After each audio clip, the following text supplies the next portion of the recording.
Kenneth Onyango mabende osechope studio wa watude kode achiel kachiel ka entiere county kare studio wa mantiere Kisumu.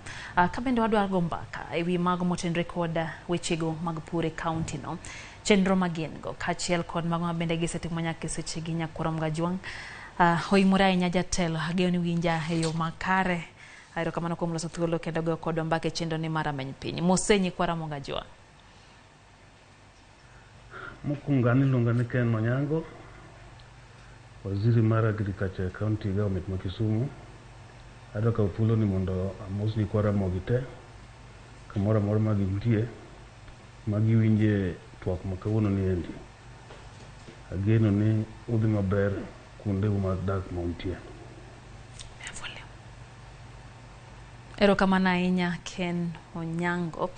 Sani koro dong' mana ndalo machuok kende tutieko higa achiel e apisi nyaka ne oganda go kura kata nyaka ne oganda go ombulu. Ere gima inyalo wacho ni nyalo chung' motegno miwach ni ma gima wasetimo e kaunti ma Kisumu ahinya te sekta mar pur?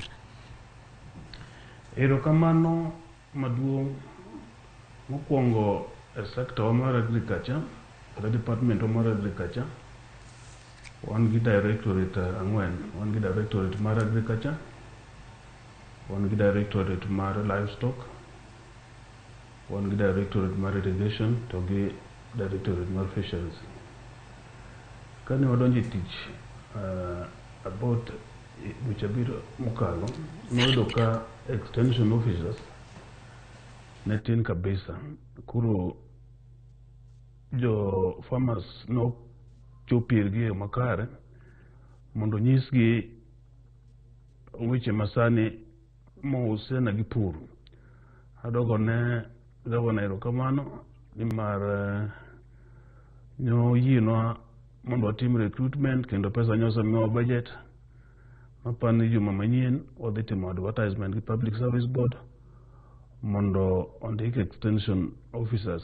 Wach mar extension and problem mantie chiegni many counties to wan kaka county government ma Kisumu agone governor erokamano ahinya kuom miyo opportunity noendo. Mar ariyo wasebedo ka wa develop policy document manyalo miyo wa strengthen yore mag pur. Mokwongo wase develop more launch Kisumu County Youth in Agribusiness Strategy. Mar ariyo wase develop more launch Kisumu County Food System Strategy.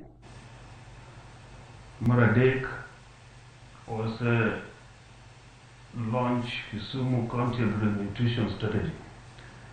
Magi gin policy makoro dhi miyowa yo maber kaka wanyalo tayo weche mag pur.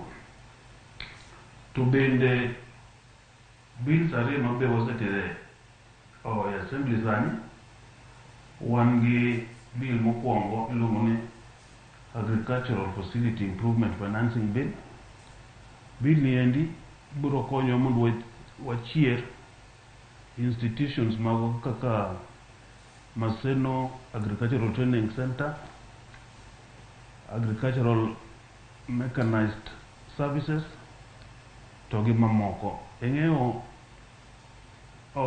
institutions gosebedo gi pek kabisa nimar kata ka gin gi welo kaka Maseno ATC to kata idwaro mana toilet paper to nyaka itim requisition e CRF, County Revenue Fund.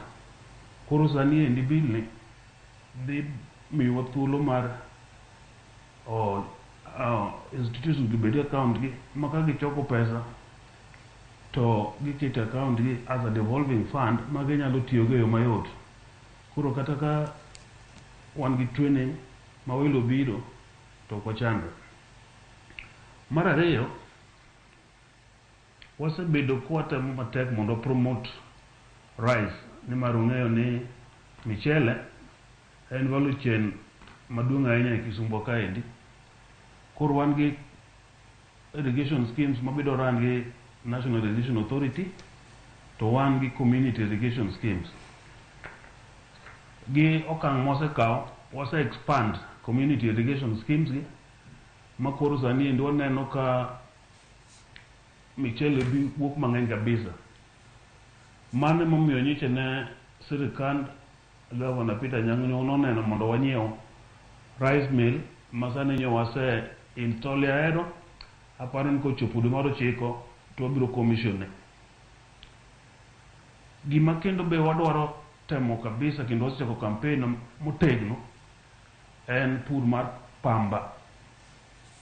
Ni mar pamba en achiel kuom policies ma sirikal mar piny dwaro ni Kisumu County opur motegno kabisa.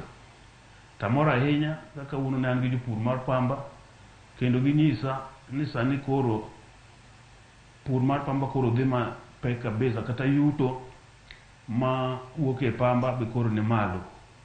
As a matter of fact, wasebedo kwa konyogi gi hybrid seeds to kendo kawuono ni watero negi ginning machine mokoro ka gigolo pamba gi e puodho to gi nyalo jen gi kanyo, gitimo baling kanyo koka gitero gi e textile industries.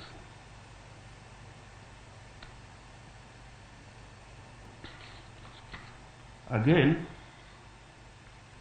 wadwaro chakre dwe mar financial year mochako niendi, wadwaro recruit farmers from ward to ward. Kiching'eyo ni kaka Kisumu County obet, wards negi different comparative advantages. Yudo ni ward moro nyalo timo maber weche mag pamba, ward moro nyalo timo maber weche mag avocado, ward moro nyalo timo maber weche mag nyanya. Koro wachako recruitment no mondo mi wang'e ni samwa waloso police to kwadhi kata mana sub county moro ang'o manyalo chiek kanyo maber. Koro gima nyalo chiek no we encourage farmers through extension officers wage mondo mi otim. To kendo kwasetimo mano to wadhi kito jopur gi bedo gi cooperative societies. Ka giseloso cooperative societies to koro ka giyudo mavuno margi koa e puothegi to koro cooperatives gi off tech, koro weche mag market koro ok bed ni nyalo chando jopur. Erokamano.